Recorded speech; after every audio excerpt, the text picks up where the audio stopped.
नमस्कार. 7 वर्षांच्या मुलांसाठी शाळेचा डबा बनवणं खरं तर हे बऱ्याचदा मोठं चॅलेंज वाटतं नाही का? म्हणजे तो पौष्टिक तर हवाच, पण मुलांनी तो आवडीने खाल्लाही पाहिजे. चला आज याचबद्दल बोलूया आणि काही मस्त सोप्या आयडियाज बघूया. हे वाक्य बघा, किती सोपं आणि महत्वाचं आहे. मुलांचा डबा पौष्टिक, रंगीत, हलका आणि पोटभरीचा असावा. म्हणजे डबा म्हणजे फक्त पोट भरणं नाहीये, ती एक प्रकारची गुंतवणूक आहे त्यांच्या वाढीसाठी, त्यांच्या आरोग्यासाठी. तर मग असा मस्त डबा कसा बनवायचा तेच आज आपण बघणार आहोत. जरा विचार करा, 7 वर्षांची मुलं म्हणजे काय? शाळेत नुसती धावपळ, खेळणं, अभ्यास, सतत काहीतरी चालू असतं. मग या सगळ्यासाठी जी एनर्जी लागते ती कुठून येणार? बरोबर, त्यांच्या टिफिनमधून. म्हणूनच आपण म्हणतो की त्यांचा डबा म्हणजे दिवसाघरासाठीचं खरं फ्यूल आहे.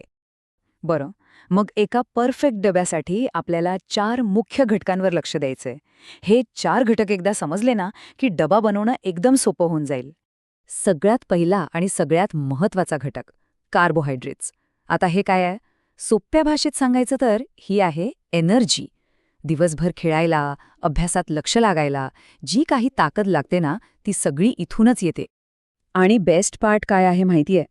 हे सगळे पदार्थ आपल्या रोजच्या जेवणातलेच आहेत.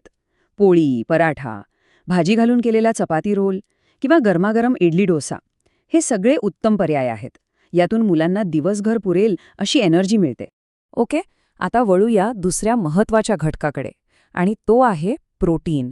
आता बघा, प्रोटीन म्हणजे फक्त मसल्स बनवण्यासाठी नाही, तर मुलांच्या ब्रेन डेव्हलपमेंटसाठी म्हणजे मेंदूच्या विकासासाठीही ते तितकंच महत्वाचं आहे.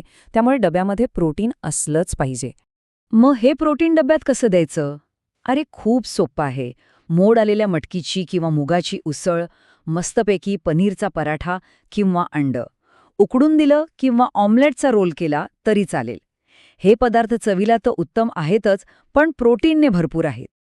आता येतो तिसरा घटक, फळं आणि सॅलेड. यांना आपण जेवणातले बॉडीगार्ड्स म्हणू शकतो. का? कारण यात भरपूर विटॅमिन्स आणि फायबर असतं. हे मुलांची इम्युनिटी म्हणजे रोगप्रतिकारशक्ती वाढवतात आणि पचनक्रिया पण चांगली ठेवतात. आणि हे बघा, डब्याला एकदम फ्रेश आणि कलरफुल बनवणं किती सोपं आहे. सफरचंद, केळी, पेरू किंवा काकडी गाजराच्या स्टिक्स मुलांना खायलाही मजा येते. डाळिंबाचे दाणे टाकले तर डबा अजूनच छान दिसतो.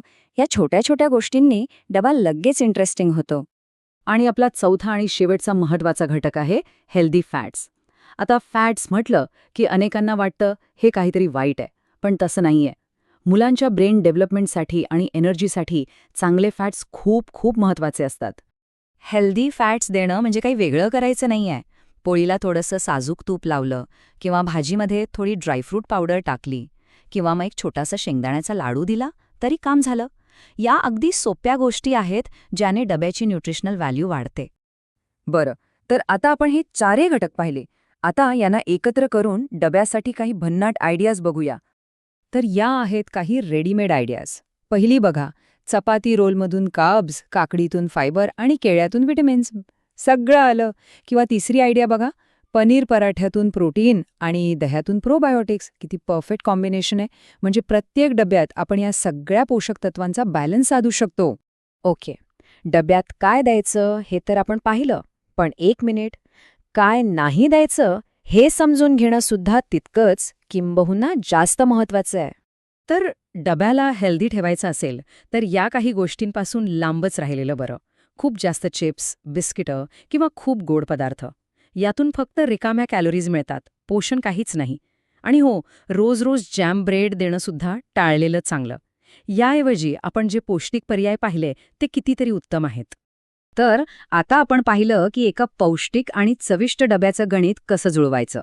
हे 4 घटक लक्षात ठेवून मुलांची आवडनिवड सांभाळून पौष्टिक टिफिनसाठी अजून कोणत्या क्रिएटिव्ह आयडियाज वापरता येतील जरा विचार करा.